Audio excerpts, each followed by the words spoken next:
Bom, a gente tem aqui a nossa função de multiplicação que multiplica o número por ele mesmo e a gente vai utilizar ela para poder explicar por que funções do tipo arrow function são por vezes mais interessantes dentro do nosso código, beleza? Bom, primeiro que depois da modernização do JavaScript, escrever funções passou a ser possível através de duas formas. Dessa, como você já está acostumado, que são funções regulares, que a gente chama dentro do JavaScript, que eu tenho essa possibilidade aqui de declarar essa palavra-chave function, colocar um nome, argumentos, executar algo dentro desse escopo, dessa função, e até você viu que é possível a gente atribuir, beleza? Uma função a uma constante, e essa função aqui no caso, poder ser executada, beleza?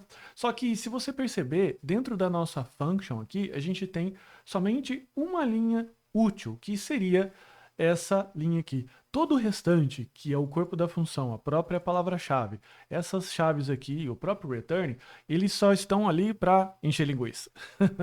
Beleza? Justamente porque o JavaScript, com essa modernização, eles foram entendendo e aprendendo os hábitos dos seus usuários.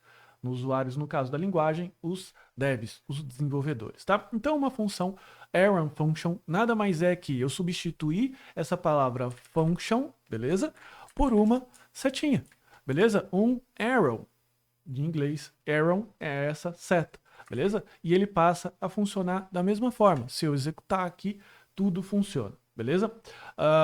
Uma arrow function, normalmente, ela é atribuída para uma constante, você não vai ver de uma outra forma, beleza?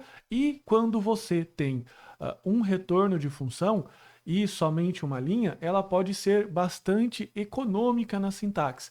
Basta eu remover essas chaves de escopo. Então veja, só um parênteses aqui, se eu for utilizar 100 chaves de escopo, eu abstruo o return. Se eu for utilizar com as chaves, eu preciso colocar o return. Nesse caso aqui, a nossa função só tem uma linha, então eu vou remover essas chaves e colocar o próprio n vezes n aqui.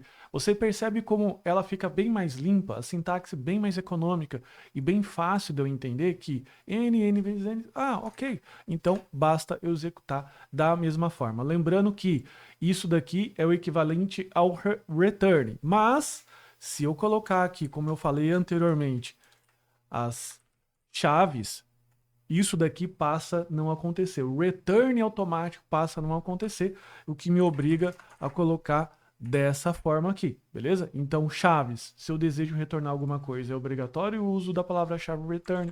Se eu não uso as chaves para delimitar escopo, eu não preciso utilizar o return, que o return, nesse caso, ele fica implícito.